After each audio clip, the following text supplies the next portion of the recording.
In this problem, we need to complete Form 940, Employer's Annual Federal Unemployment Tax Return. The top portion of the form, including the employer identification number, name, and address, must be completed in its entirety. Information to fill out the top portion of the form is provided in the problem. On the right-hand side, the type of return section should be checked only if they apply and may all be left blank when appropriate. Let's go to line 1 of the form. Line 1A, we enter in the two-letter abbreviation of the employer state. In this case, it's Ohio.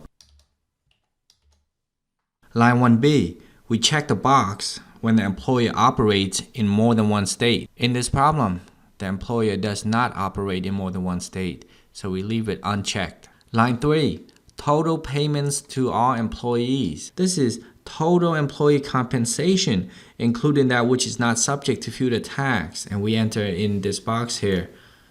Where do we obtain that from? Let's go on top. Total employee compensation for the year was $751,000. 751 is entered here. Line 4, payments that are exempt from FUTA tax. We must check all that apply. Recall that 401k and simple IRA plans are exempt from FUTA tax. Contributions to retirement plans made by employees, which are amounts withheld from employee earnings, are not exempt from FUTA tax. In this problem, we have group term life insurance is exempt from FUTA, so we want to check this box here. And let's confirm. In the problem, it reads, total group term life insurance contributions total $24,200. Let's go down back to line 4. We enter $24,200. Line 5, total of payments made to each employee in excess of $7,000. Let's scroll on top.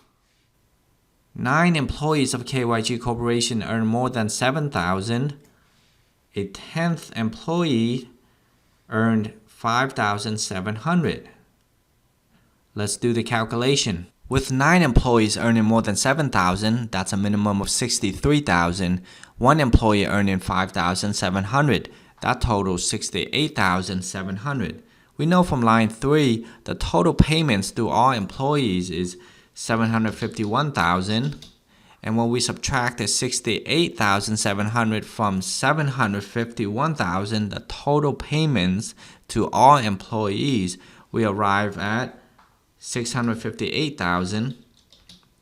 This is the amount of the total payments made to each employee in excess of $7,000. And this goes on line 5. Then what goes on line 7? Line 7, we jump to line 7 here. Total taxable FUTA wages. This is the $68,700. Back to the form. $68,700 goes here. This is the total taxable FUTA wages. Line 5, $658,100. This is the total payments made to each employee in excess of $7,000. Line 6 is the subtotal. Add in line 4 and line 5, which amounts to $682,300. Let's go back to line 7. Line 7 says line 3 minus line 6 equals line 7. And this is the total taxable FUTA wages. If we take line 3, this amount minus line 6, this amount equals $68,700. What we calculated before was the $751,000, the total payments to all employees from line 3.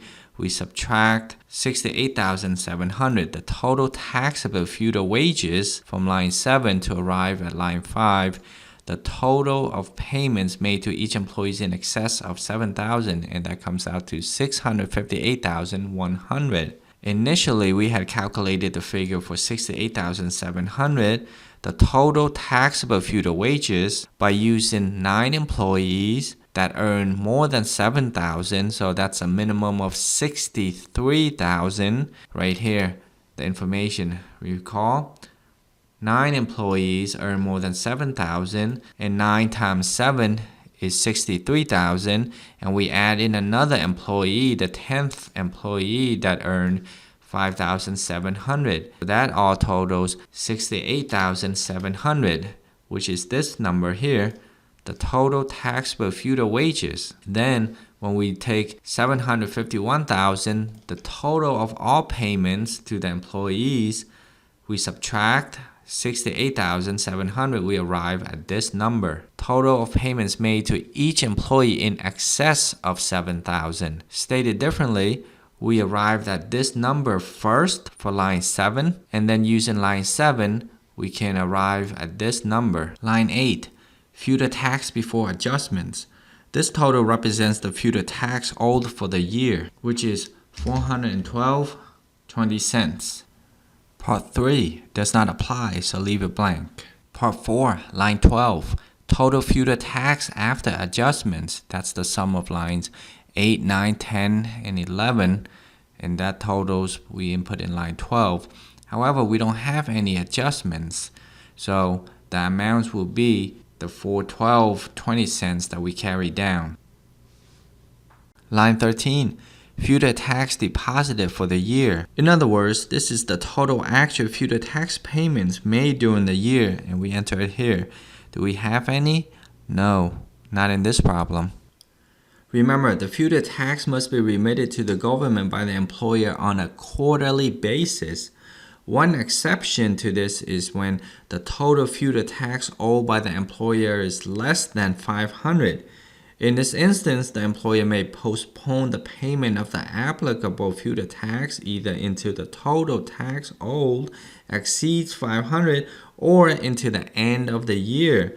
When FUTA taxes exceed $500 at the end of a quarter, they must be paid by the final day of the first month after the end of the quarter.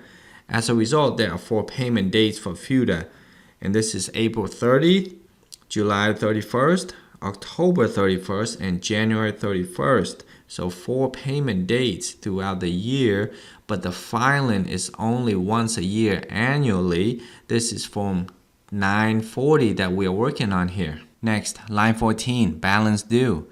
That's $412.20. Line 15, overpayment. We don't have any.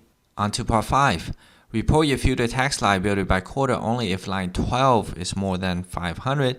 If not, go to part 6. Let's go to line 12 and see. Line 12, total FUTA tax after adjustments is $412.20. Therefore, we are skipping part 5. Go on to part 6. Part 6 asks, may we speak with your third party? Yes. Steve Kimmel. Phone number 0040.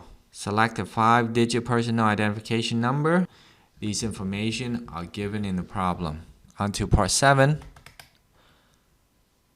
Sign your name. Form 940V. This is a payment voucher. When we send a payment, we need to include this voucher along with it.